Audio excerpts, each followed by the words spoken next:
What's up? Good day. Have a nice day everyone. So I think alas 12 na karon, no? So kung nakita ninyo, walking o jogging ko an exercise. Actually, mga pila gid ka panahon nga na inconsistent akong pag-exercise, no?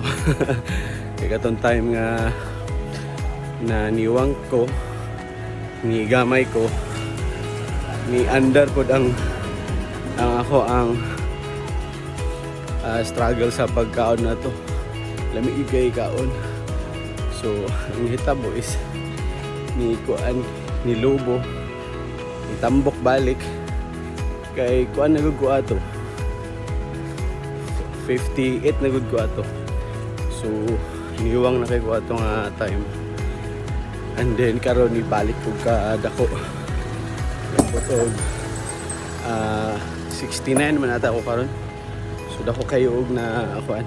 I think napulo ka kilos ang na dugang. So kinahanglan nga magkuan. Kinahanglan nga magpabalik.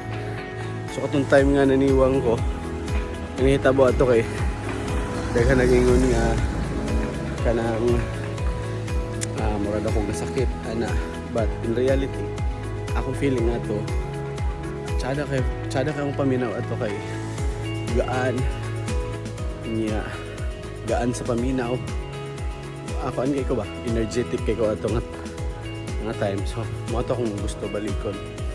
So ang uban mag-jogging morning, gabi, hapon. So karon gitry na ako na udto ko mag-exercise, no? Kay ingon sa akong mentor nga si Jason, shout out, is tsada kaayo ang kuan, tsada kaayo ang ingani nga time pag mag-walking o jogging.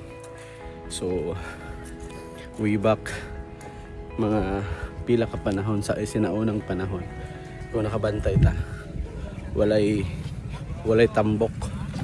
It's because kasagaran para makakaon sa unang panahon, kinahanglan pa sila mag-hunt og mga animals para makakaon. So karon at like karon igo ra mo pislit sa grab sa panda na nadayon. So that's why gusto na to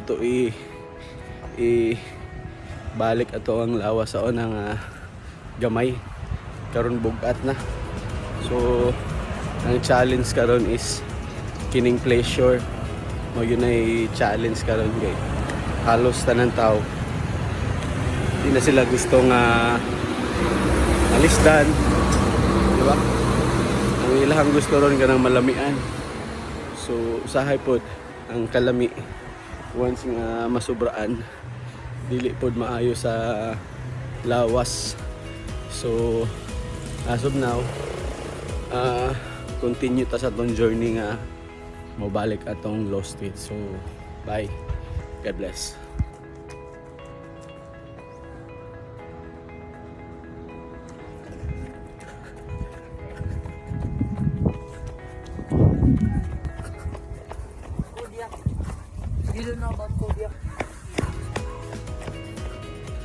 Hi guys, Manaw jogging. Grabe yung singot to.